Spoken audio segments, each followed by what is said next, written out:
Jemaat yang dikasihi Tuhan, mari kita mengambil saat teduh sejenak untuk mempersiapkan diri memasuki ibadah pada pagi hari ini.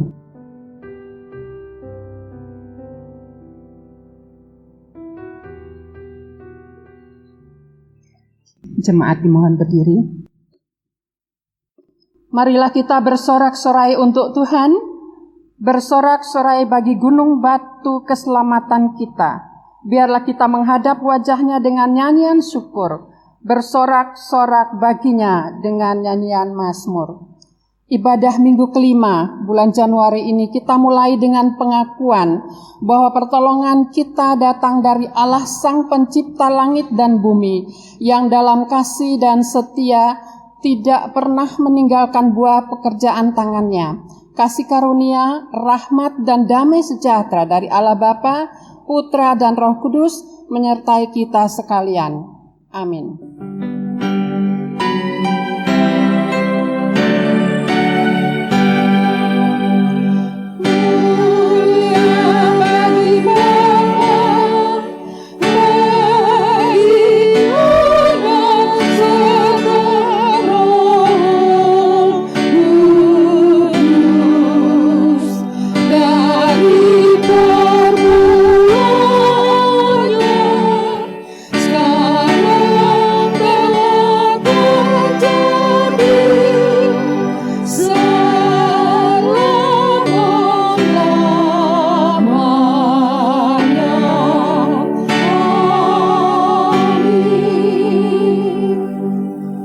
Berbahagialah orang yang tidak berjalan menurut nasihat orang fasik, yang tidak berdiri di jalan orang berdosa, dan yang tidak duduk dalam kumpulan pencemooh, tetapi yang kesukaannya ialah Taurat Tuhan, dan yang merenungkan Taurat itu siang dan malam.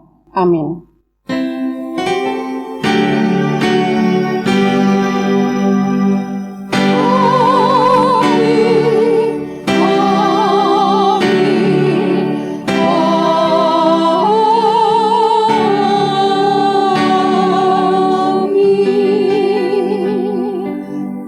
Silakan duduk kembali.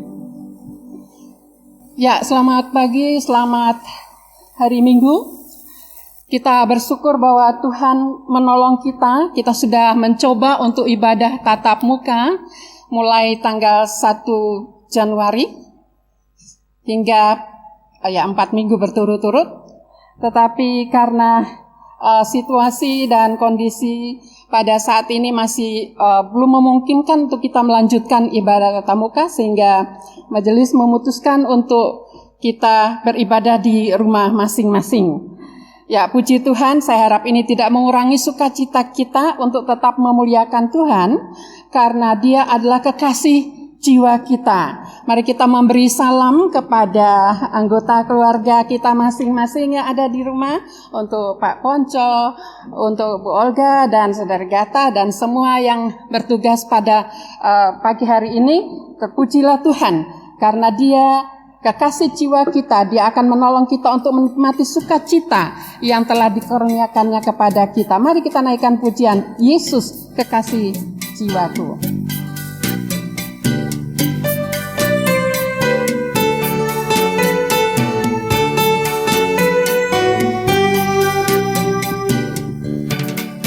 Kekasih jiwaku, sungguh ku percaya padamu, karena kasih-Mu padaku, Kau tebus dosaku. Dari terbitnya matahari dan sampai terbenamnya, ku angkat lagu pujian, tinggikan nama-Mu. Dengan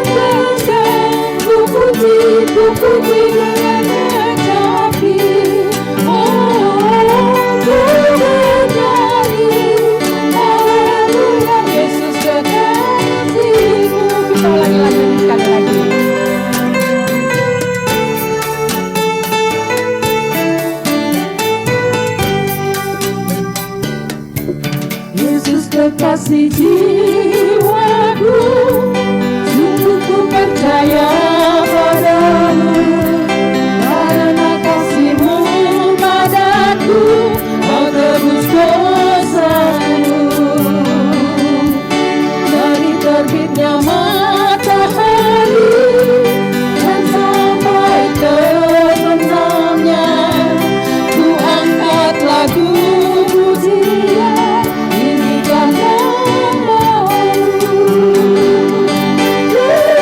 Dengan sang ku puji dengan kecapi. Oh, ku bernyanyi, haleluya, Yesus kekasihku.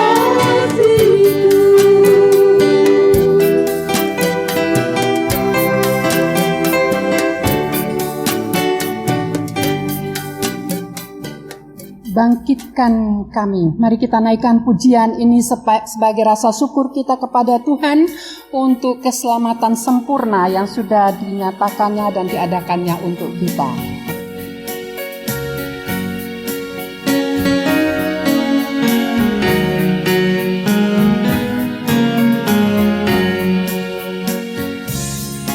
Pujilah Tuhan atas anugerahnya, Yesus adanya mati bagi manusia.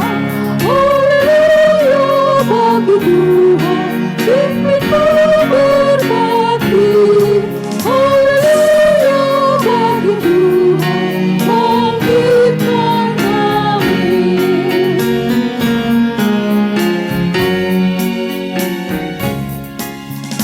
Naikkan puji atas nama kudus yang membawa jiwaku kepada Kristus. Haleluya bagi Tuhan, pimpinmu berbakti. Haleluya bagi Tuhan, bangkitkan kami.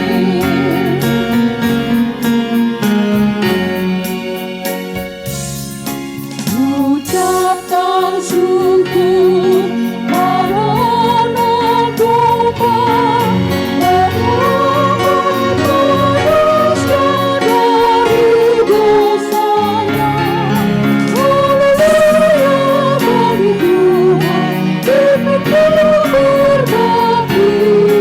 Haleluya bagi Tuhan, bangkitkan kami.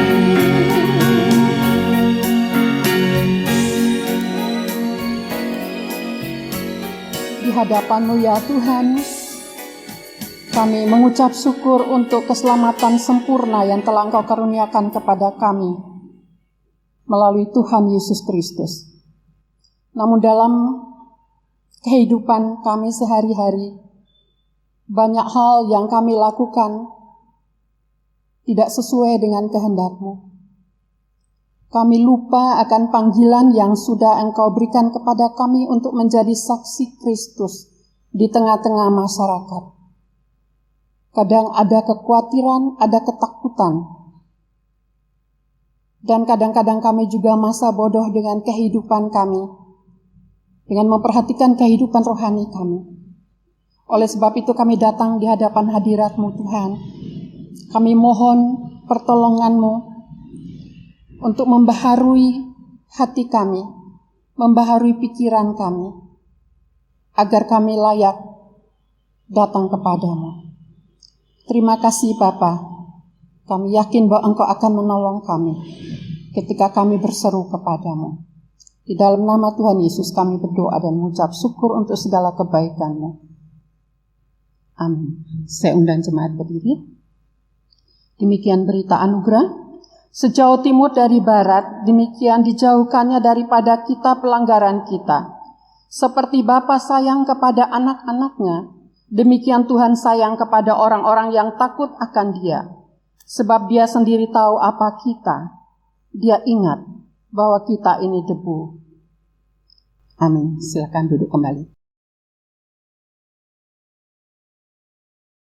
Bukalah mataku Tuhan, agar dapat melihat kebenaran dan kasih suci. Semua ini kita dapat terima dan resapi melalui kebenaran firman Tuhan. Oleh sebab itu mari kita nyanyikan lagu ini untuk mempersiapkan hati dan pikiran kita menerima kasih karunia Tuhan lewat kebenaran firman-Nya.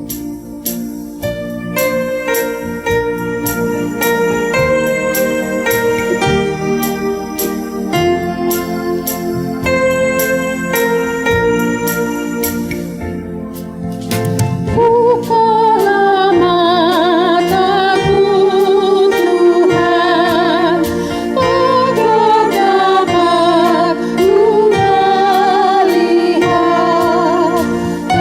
kebenaran dan kasih suci yang membebaskan diriku. Dan Tuhanku, ku nantikan kehendak-Mu yang jadilah. Berkatilah dalam hidupku, ya Roh Kudus.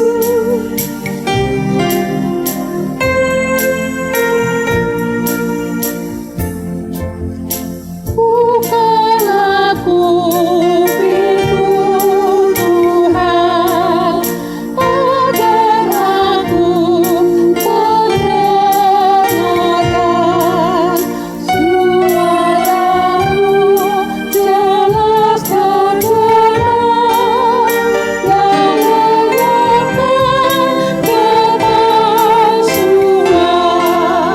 Ya Tuhanku, ku nantikan kehendak-Mu yang jadilah. Berkatilah dalam hidupku, ya Roh Kudus. Mari kita berdoa. Terima kasih untuk firman-Mu. Terima kasih untuk isi hati-Mu yang akan Engkau berikan atau nyatakan kepada kami. Siapakah kami ini yang mampu memahami kasih-Mu, memahami kebenaran firman-Mu yang demikian dalam dan luas. Tapi kami juga mengucap syukur dan memohon kepada Roh Kudus menolong kami memahami bagian yang Tuhan peruntukkan bagi kami. Sehingga ketika ibadah ini selesai, kami dapatkan apa yang Tuhan rindukan kami lakukan dalam kehidupan kami. Terima kasih ya Yesus firman yang hidup, kami berdoa dan mengucap syukur. Amin. Pembacaan ayat Alkitab pada pagi hari ini diambil dari 1 Raja-Raja 12 ayat yang 1 sampai ke 15. Kemudian Rehabeam pergi ke Sikem, sebab seluruh Israel telah datang ke Sikem untuk menobatkan dia menjadi raja.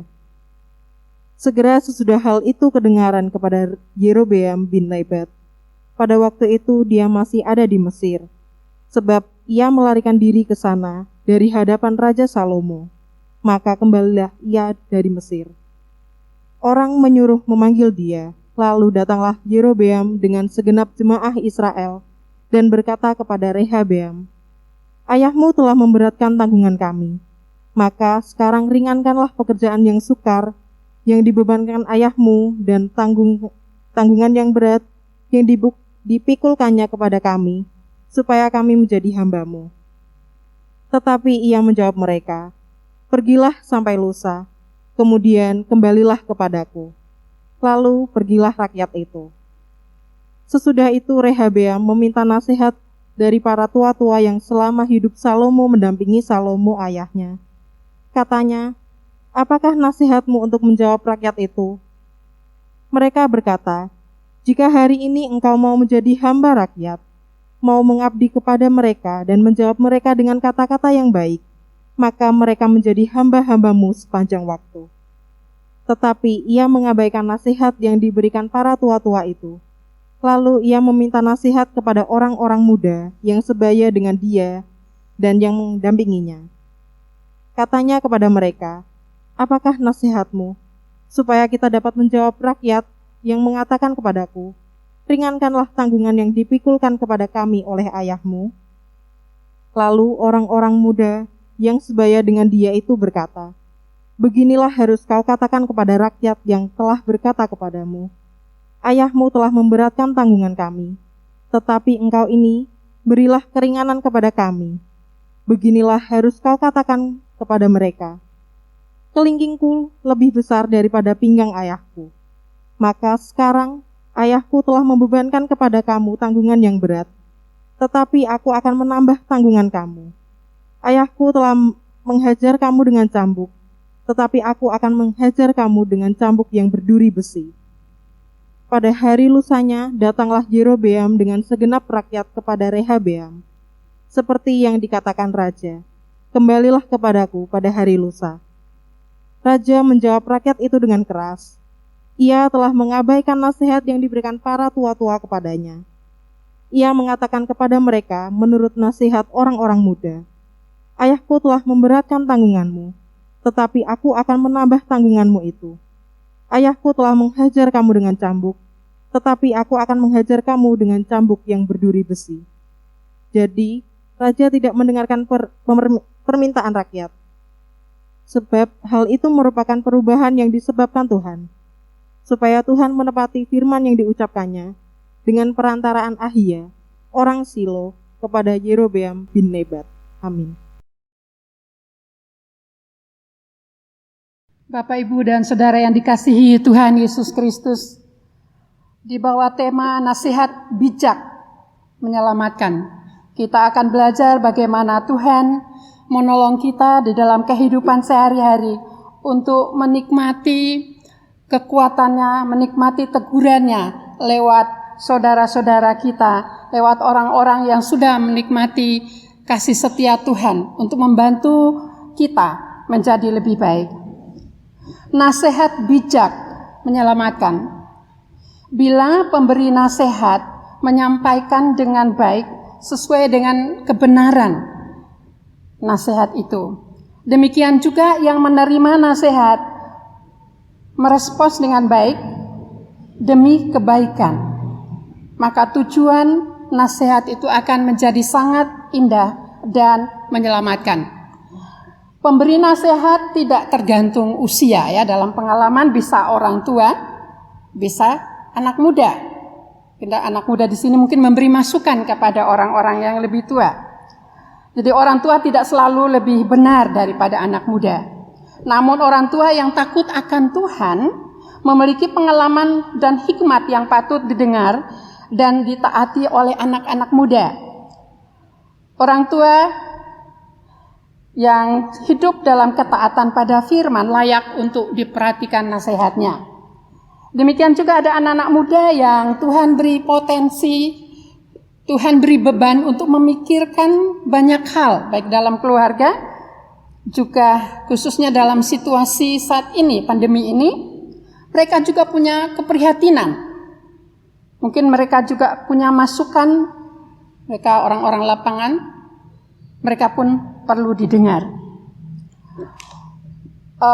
Masalah orang tua atau nasihat orang tua dan orang muda ini saya akan berikan satu contoh. Tanggal 19 Oktober 92 di Brasil diselenggarakan sebuah konferensi bangsa-bangsa yang mau membicarakan masalah lingkungan hidup.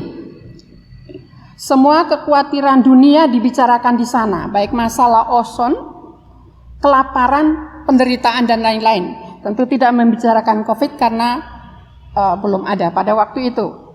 Dan yang menarik adalah tampilnya seorang anak perempuan berusia 12 tahun yang bernama Severn Suzuki. Ya. Dia berpidato di depan para pemimpin bangsa-bangsa ini, di hadapan orang-orang penting dunia waktu itu. Pidatonya singkat, sekitar 8 menit. Ini kalau Bapak Ibu ingin tahu isi pidatonya ada di YouTube. Tapi yang saya ingin sampaikan di sini tidak soal isi pidatonya, tetapi adalah setelah dia menyampaikan, selesai berpidato, semua orang yang hadir di ruang sidang itu berdiri dan memberikan aplaus kepadanya. Gadis kecil 12 tahun ini baru saja menasihati mereka, orang-orang dewasa dan yang sudah berpengalaman. Gadis ini memang dikenal tidak hanya mulai dari usia 10, 11, 12 tahun, kemudian berarti saat ini dia sudah semakin dewasa. Dia pemerhati lingkungan, dan pada saat-saat ini dia diminta untuk berbicara di banyak forum tentang lingkungan hidup.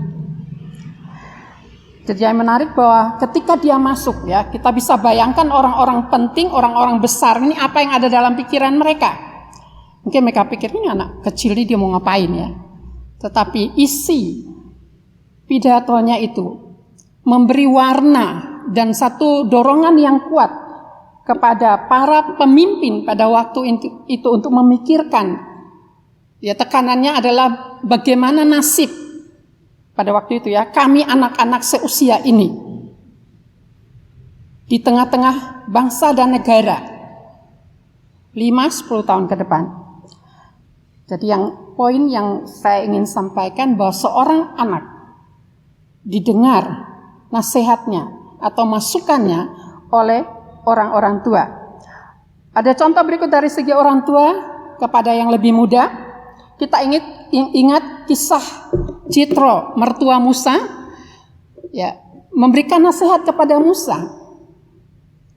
Ketika dalam perjalanan yang begitu panjang keluar dari Mesir, Musa kewalahan karena dia harus menyelesaikan masalah-masalah yang terjadi di antara orang Israel satu persatu, dan begitu banyak orang, sehingga mertuanya datang mengunjunginya dan berkata kepadanya, Musa, pekerjaan sebesar ini tidak mungkin kamu kerjakan sendiri. Bikin pembagian, ya, yang berat-berat nanti langsung ke kamu, tetapi yang masih ringan-ringan yang mereka bisa atasi sendiri, buatlah kelompok-kelompok, ada ketua-ketua kelompoknya. Nah, baik Musa maupun para pemimpin yang saya ceritakan tadi, mereka tidak memikirkan egonya, ya. Mungkin Musa tidak memikirkan, wah aku lebih tahu kok, ya. Aku sudah mengadakan perjalanan sedemikian jauh, aku lebih berpengalaman, atau aku diperintah oleh Tuhan dan macam-macam. Tetapi Musa memilih untuk mendengarkan nasihat orang tua ini, sehingga dia melakukan persis seperti yang disarankan kepadanya. Dan anak muda, saya katakan bukan muda, anak kecil ini menjadi begitu penting didengar masukannya dan juga menjadi berkat. Sekali lagi bahwa menerima nasihat, memberi nasihat, menerima nasihat, dan nasihat itu menyelamatkan ketika ada kerjasama yang baik. Rehabeam, dalam bacaan ini kita akan lihat satu kisah. Rehabeam adalah anak Salomo yang usianya masih muda ketika ia menjadi raja menggantikan Salomo. Ya. Dan ada di situ dikatakan para tua-tua adalah orang-orang yang dipandang tua, bijaksana dan berpengalaman, yang telah melayani Salomo, mendampingi Salomo. Kemudian sekarang mereka mendampingi anaknya Salomo, Rehabeam. Para tua-tua itu telah banyak makan asam garam, ya, kalau kita pakai istilah sekarang.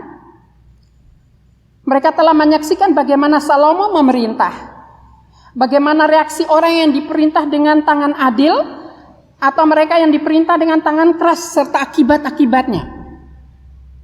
Jadi ketika Salomo memerintah, ya, dia meminta nasihat kepada tua-tua ini, karena ada pihak lain, ada Yerobeam. Ya, Yerobeam ini satu tokoh yang melarikan diri pada waktu Salomo masih hidup dan dia tahu Salomo sudah tidak ada, dia kembali. Ya, satu tokoh yang tidak bisa dianggap remeh karena dia dipersiapkan juga oleh Tuhan untuk menjadi raja di kemudian hari. Oleh sebab itu ketika Rehabeam meminta nasihat bagaimana harus menyikapi tuntutan Yerobeam dan bangsa Israel ini, mereka keluar atau mereka bersama-sama memikirkan bagaimana kerajaan ini bisa dilanjutkan, sehingga para tua-tua ini sungguh-sungguh memikirkan dengan matang dan dalam. Jadi ketika Yerobeam datang bersama-sama dengan orang Israel, mereka meminta kepada Raja Rehabeam untuk memikirkan satu hal yang terjadi dalam pemerintahan Salomo, yaitu memperkerjakan orang terlalu keras, ya. Dan itu mendatangkan duka cita, kesedihan yang dalam. Kita lihat di ayat yang keempat dikatakan, ayahmu telah memberatkan tanggungan kami, maka sekarang ringankanlah pekerjaan yang sukar yang dibebankan ayahmu, dan tanggungan yang berat yang dipikulkannya kepada kami, supaya kami menjadi hambamu. Jadi permintaannya sederhana. Ya mungkin juga dengan pajak yang terlalu besar, ya. Pokoknya sangat-sangat menyiksa dan memberatkan rakyat. Ya sekarang mereka katakan, Rehabeam, sebagai raja kami datang kepadamu, kami mohon pertolonganmu. Ayahmu dulu membuat kami begitu tersiksa, ya, terlalu berat kerjaan yang diberikan dan tuntutannya juga terlalu berat. Kalau boleh kamu ringankan sehingga kami boleh menjadi hambamu, ya. Permintaan yang sederhana. Sehingga ketika dia Rehabeam meminta nasihat kepada orang tua yang sudah berpengalaman dengan ayahnya, mereka nasihati dia, Rehabeam, kalau kamu ingin menjadi raja, jadilah hamba, ya, menghambalah kepada rakyatmu, maka mereka akan mengasihi kamu. Ikutlah tuntutan mereka. Tuntutannya juga tidak muluk-muluk. Kemudian Rehabeam bilang, pulanglah, suruh mereka pulang, nanti lusa datang lagi. Tapi setelah itu dia menerima nasihat itu, dia kembali ke tempatnya dan dia berkumpul lagi dengan teman-teman sebaya dan dia cerita, hei teman-teman, ini loh Yerobeam dan rakyat minta begini-begini, ringankan beban yang sedemikian berat pada zaman ayahku. Gimana pendapat kalian? Nggak tahulah anak-anak muda, ya, teman-teman sebaya. Mereka bilang, tidak usah didengar. Bilang saja, ayahmu bebankan segini, aku akan bebankan kamu beberapa kali lipat, ya. Dengan maksud bahwa dia tidak mengikuti nasihat orang tua yang sudah berpengalaman, tetapi dia mengikuti nasihat anak-anak muda yang mendampingi dia untuk tambah membuat rakyat menderita. Jadi dia katakan, kelingking ayahku enggak kecil, ya, enggak sebesar, ya, pinggangnya dia, ya. Jadi dia begitu menganggap remeh. Sehingga di dalam kita baca ayat 11 dikatakan, maka sekarang ayahku telah membebankan kepada kamu tanggung jawab yang berat, tetapi aku akan menambah tanggungan kamu. Ayahku telah menghajar kamu dengan cambuk, tetapi aku akan menghajar kamu dengan cambuk yang berduri besi. Ketika dia menerima nasihat dari anak muda ini, kemudian lusanya dia datang berkumpul bersama-sama dengan Yerobeam dan rakyat atau bangsa Israel. Mereka meminta keputusan Rehabeam. Gimana raja tentang permintaan kami? Kemudian dia bicara kepada Yerobeam dan umat Israel bahwa dia tidak menerima permintaan mereka, tapi dia akan tambah memberatkan beban-beban yang sudah dipikulkan Salomo kepada mereka. Dan apa yang terjadi? Umat Israel bubar dan mereka mengambil jalannya sendiri. Tetapi karena Tuhan masih mengasihi suku Daud, maka terpecahlah rakyat itu 10 suku mengikuti Yerobeam dan Rehabeam yang notabene turunan suku Daud. Dia hanya mendapatkan 2 suku karena memang janji kepada Daud. Kita lihat di sini apa yang harus kita pelajari. Rehabeam anak Salomo. Kita ingat Salomo memiliki 700 istri dan 300 gundik. Dan kalau kita membayangkan istrinya aja 1000. Anaknya berapa kira-kira ya? Tetapi yang menarik bahwa di kitab suci hanya menulis satu nama, Rehabeam. Dia yang melanjutkan takhta Salomo. Hanya satu yang disebut. Kemudian Salomo terkenal orang yang bijaksana. Seluruh dunia tahu itu ya. Kitab suci menceritakan demikian. Dan anaknya pasti mendapatkan pendidikan yang luar biasa, semua kelas 1 ya. Apalagi dia anak satu-satunya, bukan satu-satunya anak Salomo, tetapi dia dipersiapkan untuk menjadi raja. Pasti dia dapatkan fasilitas pendidikan, pelatihan yang lengkap. Tetapi mengapa dia seperti ini ya? Lebih bergaul dengan anak-anak muda dan tidak mendengar nasihat orang tua. Ya, dalam beberapa catatan dikatakan mungkin ya Salomo sibuk dengan banyak hal ya. Istrinya demikian banyak dan banyak kepentingan sehingga dia mungkin kurang memperhatikan anak ini. Dan satu hal yang kita bisa belajar bahwa untuk menolong generasi berikutnya ya, pendidikan penting. Ya. Segala fasilitas yang dibutuhkan tentu penting untuk mencapai cita-cita mereka. Tetapi bahwa masa depan mereka tidak hanya tergantung dari segala yang tersedia. Tetapi mereka juga perlu sentuhan dan perhatian serta teladan secara pribadi. Dan saya bayangkan tuh Salomo sibuknya kayak apa ya?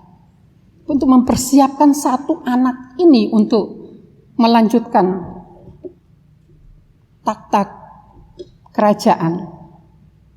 Begitu sulit. Walaupun memang semua sudah ada dalam rancangan Tuhan, tetapi paling tidak ada satu niat baik. Belajar dari ayahnya yang demikian bijaksana. Tetapi ternyata tidak ada yang dipelajari. Ya, kita belajar bahwa seringkali anak-anak kita ya, susah untuk menerima nasihat. Ya mungkin kita juga salah. Mungkin penyampaiannya kurang pas. Atau mereka tiap kali mendengar hal yang sama. Atau kadang-kadang mereka katakan menasihati tetapi dirinya sendiri tidak melakukannya. Misalnya kita menasihati mereka, harus baca firman Tuhan, harus berdoa. Tetapi orang tua sendiri tidak melakukan hal itu. Dan kita berdoa supaya Tuhan menolong kita bahwa ketika kita ingin anak-anak berhasil, tidak sekedar pendidikan tinggi dan selesai dengan bagus, tetapi ada pengalaman-pengalaman hidup, sentuhan-sentuhan kasih yang menolong mereka untuk bisa mendengar nasihat orang tua. Demikian juga kita bisa melihat bahwa segala sesuatu yang diusahakan dalam satu kepemimpinan ya, khususnya di sini Rehabeam, tidak harus dilakukan dengan atau ditunjukkan dengan kekuatan dan kekerasan atau teror ya. Nah, ini kepemimpinan yang dimulai ya, oleh Rehabeam dan fatal. Kalau dia mendengar nasihat orang tua yang adalah orang-orang yang takut akan Tuhan dan orang-orang yang sudah melihat Salomo bertindak seperti ini dengan tangan adil, berhasil dan sangat baik. Tetapi ketika dia bertindak dengan tangan keras atau tangan besi, akibatnya adalah orang-orang yang putus asa orang-orang yang kecewa. Tetapi lewat kepemimpinan Rehabeam semuanya menjadi hancur, terpisah menjadi dua. Dan kita lihat di sini dalam kepengurusan atau kepemimpinan dalam skala kecil dalam keluarga pun kita belajar bahwa menasehati, menolong generasi seterusnya, anak-anak kita, cucu-cucu kita, bukan hal yang mudah. Lebih banyak ditunjukkan lewat contoh ya. Ya banyak anak-anak kecil sekarang, luar biasa. Dengan sudah ada HP, mereka lebih banyak belajar dari media sosial. Bagaimana kita bisa mendampingi mereka. Mereka lebih tahu banyak. Tapi bagaimana dengan hati yang sungguh terbuka ya, untuk bisa membantu, mendampingi mereka. Untuk kelak menjadi pemimpin-pemimpin.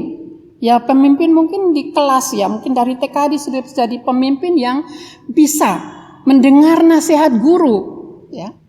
Pemimpin yang bisa memahami temannya. Hal-hal sederhana seperti ini yang bisa menolong. Bahwa nasihat bijak menyelamatkan. Nah, kata nasihat saja orang sudah tidak suka, jujur. Ya. Tetapi ketika kita dengan kasih, ya, ketika kita melakukan apa yang kita katakan kepada anak-anak kita atau generasi kita atau orang-orang di bawah kita tidak perlu banyak kata. Kalau apa yang kita katakan itu kita lakukan. Dan setiap nasihat yang mendatangkan kebaikan tidak selalu diterima dengan baik. Seperti yang dikatakan dalam bagian firman Tuhan ini. Dan akibatnya sangat fatal. Rehabeam akhirnya sangat dibenci oleh 10 suku Israel ini. Untung pada satu ketika di mana dia ingin mengadakan peperangan. Dia cuma sedikit ya, 2 suku mau lawan 10 suku. Itu hampir terjadi perang saudara. Kalau itu terjadi luar biasa hancur ya. Tetapi Tuhan bekerja, mengutus seorang nabi ya. Katakan kepada Rehabeam, tolong jangan perang. Jangan maju. Puji Tuhan bahwa kesempatan itu digunakan dengan baik. Tuhan menolong dia untuk mendengar nasihat kali ini. Dan dia selamat. Oleh sebab itu Bapak, Ibu, dan Saudara sekalian, memberi nasihat yang bijak membutuhkan hikmat dari Tuhan. Sungguh-sungguh hikmat dari Tuhan untuk menghadapi generasi sekarang ini. Dan kita juga sebagai orang tua legowo ya, kalau kita diberi masukan oleh anak-anak kita atau diberi masukan oleh orang-orang lebih muda dari kita, karena mereka lebih tahu banyak ya situasi saat ini, karena mereka di lapangan, mereka banyak membaca. Mari kita dengan sukacita menolong ya, tidak menganggap mereka masih muda belum berpengalaman, tidak. Mari kita bekerja sama di dalam jemaat, dalam keluarga. Untuk saling menolong, saling mendukung satu dengan yang lain. Jangan cepat membantah. Ya. Tapi kita kerjasama, menyelidiki bersama-sama. Kalau kita melakukan hal ini, maka apa yang ada di hati kita sebagai orang tua, ya syukur-syukur tersampaikan, minimal mereka dengar. Soal dijalankan, kita tidak tahu. Tetapi tanggung jawab kita sebagai orang tua, kita sudah sampaikan. Dan mari kita bekerja bersama-sama mohon pimpinan Tuhan.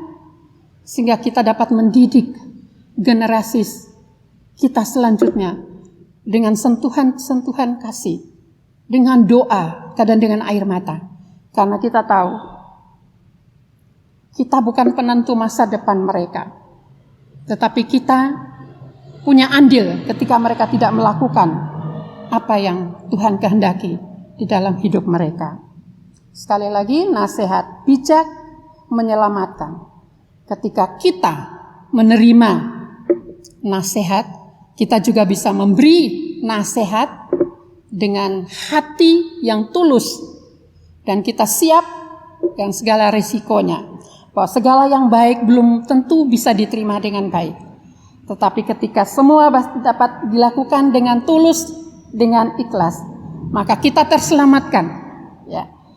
Dan kita berdoa dengan harapan bahwa generasi kita, anak-anak kita, cucu-cucu kita akan diselamatkan oleh Tuhan. Dan mereka akan menjadi orang-orang yang berguna, orang-orang yang bisa mendampingi dan memberi harapan bagi teman-teman mereka yang mungkin sudah putus harapan karena mereka tidak dapat dukungan atau mereka tidak dapat menerima satu nasihat yang baik pun, atau kepercayaan dari orang tua, kepercayaan dari rekan kerja, sehingga mereka menjadi putus asa dan merasa tidak berharga.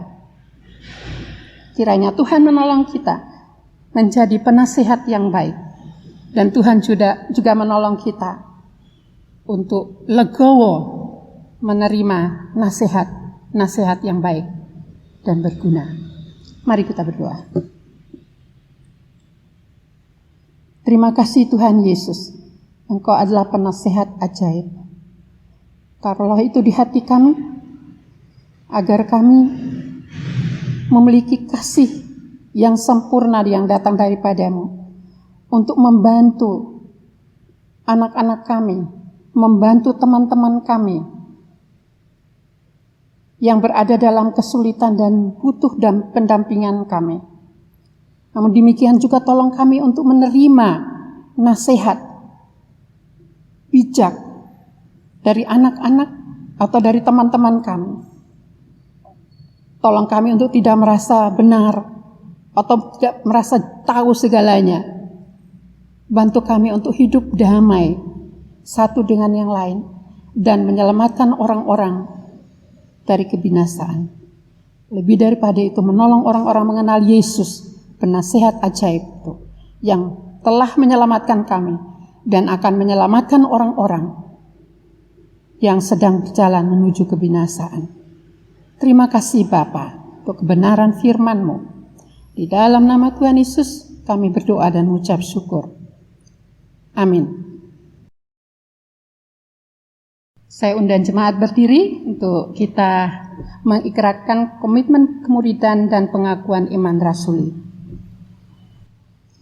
Sebagai anggota jemaat Kristen yang ingin meneladani Kristus, marilah kita mengikrarkan komitmen kemuridan. Kami bersaksi bahwa tidak seorang pun dapat sungguh-sungguh mengenal Kristus, kecuali ia yang mengikutinya setiap hari dalam kehidupan. Dan sebagai bagian dari gereja yang am, marilah bersama-sama dengan gereja-gereja di sepanjang segala abad dan tempat, kita mengikrarkan pengakuan iman rasuli. Aku percaya kepada Allah, Bapa yang Maha Kuasa, Khalik langit dan bumi, dan kepada Yesus Kristus, Anak-Nya yang tunggal, Tuhan kita, yang dikandung dari Roh Kudus, lahir dari anak darah Maria, yang menderita sengsara di bawah pemerintahan Pontius Pilatus, disalibkan, mati dan dikuburkan, turun ke alam maut. Pada hari yang ketiga, bangkit pula dari antara orang mati, naik ke surga, duduk di sebelah kanan Allah, Bapa yang Maha Kuasa, dan dari sana ia akan datang kembali untuk menghakimi orang yang hidup dan yang mati. Aku percaya kepada Roh Kudus, gereja yang kudus dan am, persekutuan orang kudus, pengampunan dosa, kebangkitan orang mati, dan hidup yang kekal. Amin. Silakan duduk kembali. Bapak, Ibu, dan Saudara sekalian yang dikasihi Tuhan, kita bersyukur karena kita punya Allah yang luar biasa. Dia adalah Bapa kita, di mana kita boleh datang kepadanya, menyampaikan syukur kita, terima kasih kita, demikian juga permohonan kita. Mari kita siapkan hati kita dalam doa-doa syafaat kita dengan menaikkan pujian, jangan leluhur ya aku, ya Tuhan.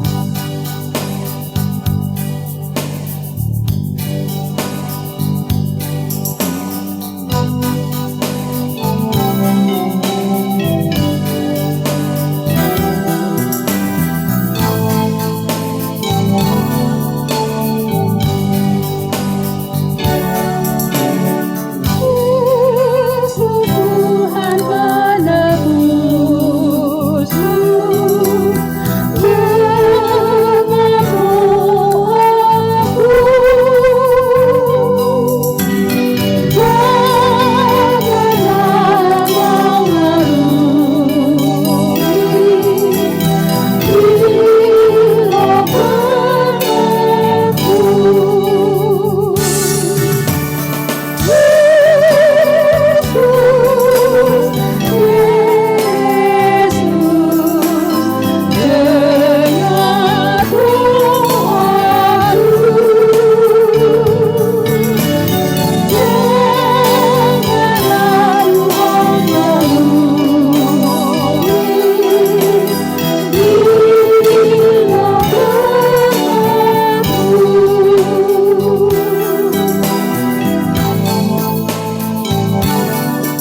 baik, Bapa, di dalam anak-Mu Yesus Kristus yang telah memberi keberanian kepada kami menghadap Engkau. Kami bersyukur untuk pemeliharaan-Mu yang sempurna bagi tiap-tiap kami, tiap-tiap keluarga kami. Berbagai hal terjadi di dalam kehidupan jemaat-Mu. Ada yang kuat, ada yang lemah. Tapi kami bersyukur bahwa semua ada dalam perhatian-Mu. Kami berdoa untuk pemulihan kesehatan Ibu Ngatinah, Ibu Salyem, Ibu Yuli, Saudara Wawan, Pak Agung, Ibu Sriatun, dan Saudari Dewi dan keluarga. Tuhan memperhatikan mereka. Kami berdoa untuk anggota keluarga yang mendampingi mereka.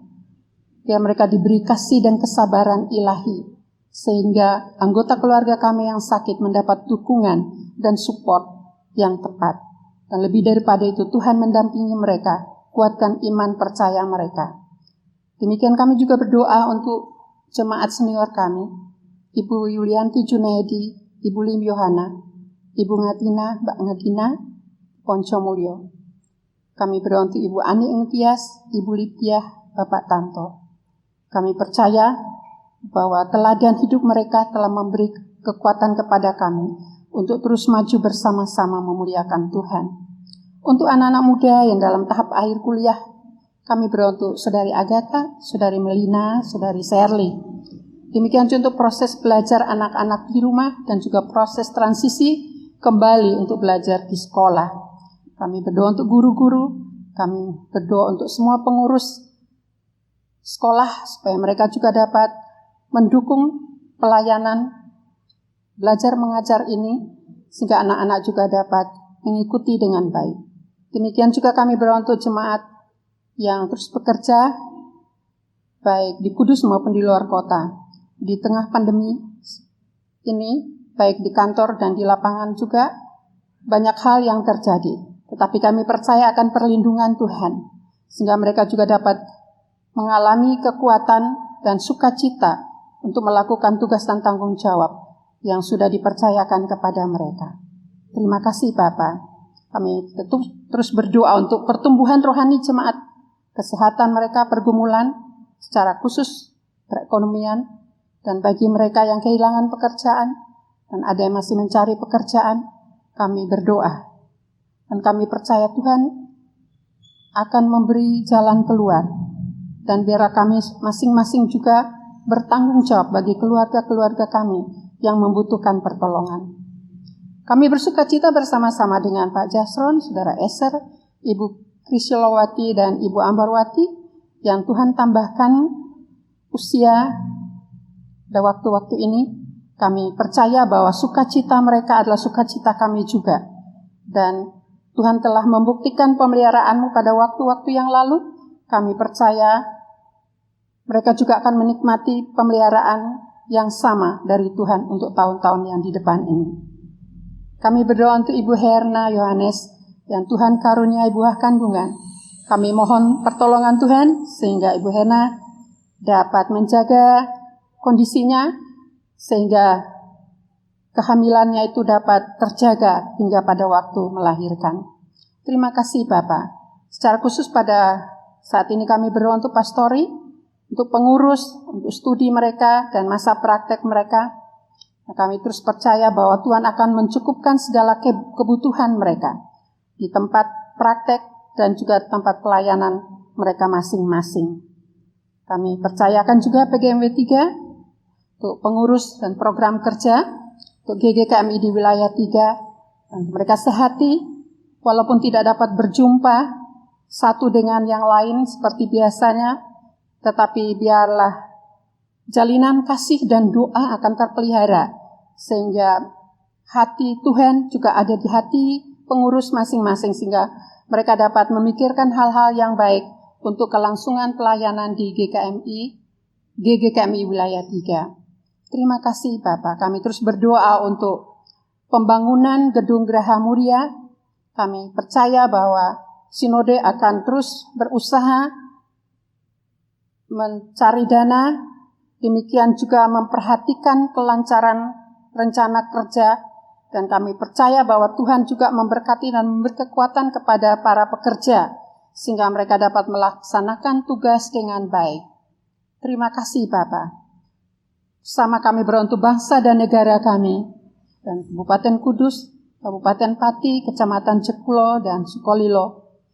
Kami berdoa untuk seluruh jajaran yang ada, dan stabilitas keamanan, perekonomian, ketahanan pangan, dan kondisi sosial politik di masa pandemi ini. Kami berdoa untuk rumah sakit yang tentu saat ini ekstra bekerja karena pandemi COVID yang semakin bertambah. Kami percaya bahwa Tuhan memelihara mereka. Dan kami berdoa untuk pemberian vaksin bagi saudara-saudara tenaga medis yang sudah dijalankan. Kiranya Tuhan juga memberkati. Terima kasih Bapa untuk segala kebaikan-Mu bagi setiap orang yang berharap kepadamu. Dan kami berdoa dan mengucap syukur hanya di dalam nama Tuhan Yesus yang mengajar kami berdoa. Bapa kami yang di surga, dikuduskanlah nama-Mu, datanglah kerajaan-Mu, jadilah kehendak-Mu di bumi seperti di surga. Berikanlah kami pada hari ini makanan kami yang secukupnya, dan ampunilah kami akan kesalahan kami, seperti kami juga mengampuni orang yang bersalah kepada kami. Dan janganlah membawa kami ke dalam pencobaan, tetapi lepaskanlah kami daripada yang jahat. Karena Engkaulah yang mempunyai kerajaan, dan kuasa, dan kemuliaan, sampai selama-lamanya. Amin. Jemaat yang dikasihi Tuhan, mari kita mempersiapkan diri memberikan persembahan, apa yang sudah Bapak Ibu siapkan. Dan saya mohon kita berdiri. Saya akan membacakan bagian firman Tuhan yang mengatakan demikian. Tetapi aku dengan ucapan syukur akan kupersembahkan korban kepadamu. Apa yang kunasarkan akan kubayar. Mari kita berdoa.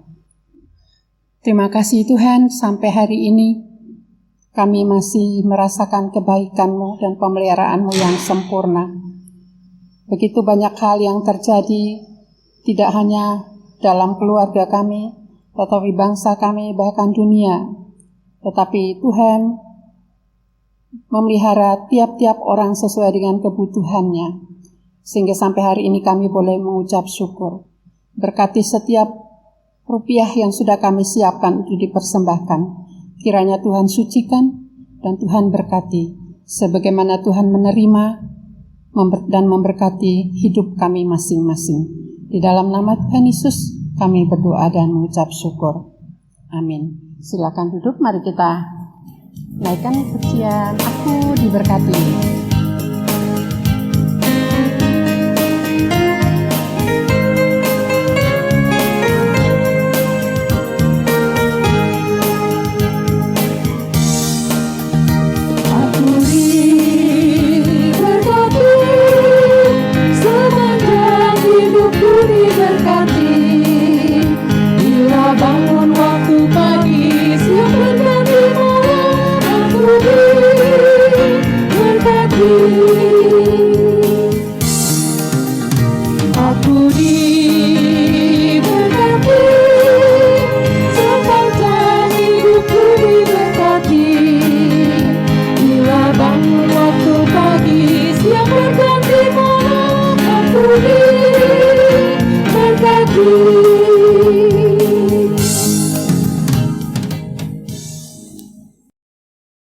Jemaat yang dikasihi Tuhan, nyatakan Yesus dalammu. Itulah satu kerinduan yang ada di hati Tuhan, bahwa kita dapat menceritakan kasih dan kemurahan-Nya bagi setiap orang, bagi keluarga kita dan setiap orang yang ada di sekitar kita. Mari kita nyanyikan pujian ini sebagai satu keyakinan bahwa Yesus ada di dalam kita.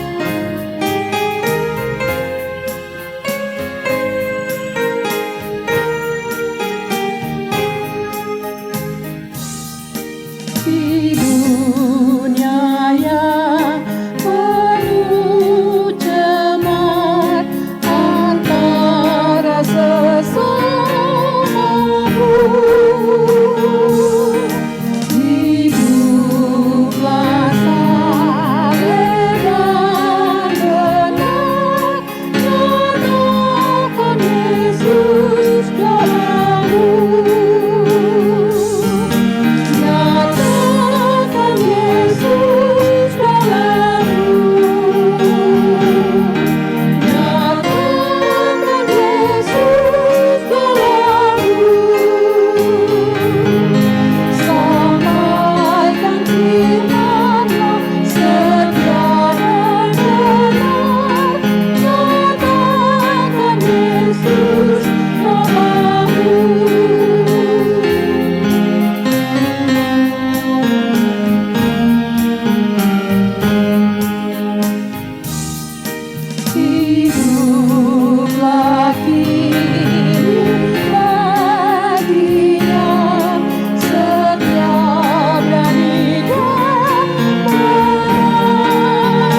Jemaat yang terkasih, jalanilah hari-hari ke depan dengan kekuatan dari Tuhan Yesus Kristus, Sang Pemilik kehidupan.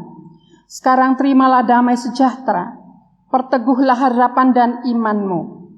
Tuhan memberkati engkau dan melindungi engkau. Tuhan menyinari engkau dengan wajah-Nya dan memberi engkau kasih karunia. Tuhan menghadapkan wajah-Nya kepadamu dan memberi engkau damai sejahtera. Amin.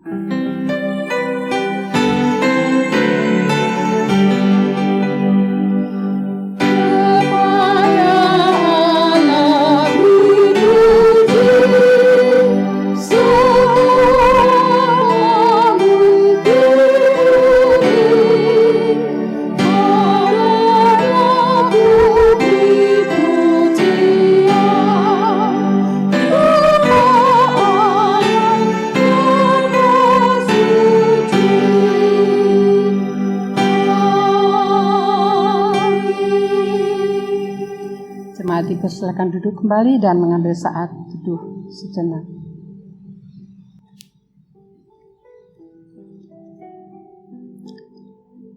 Ya, Bapak Ibu yang kekasih dalam Tuhan Yesus Kristus, ibadah di rumah masing-masing telah selesai.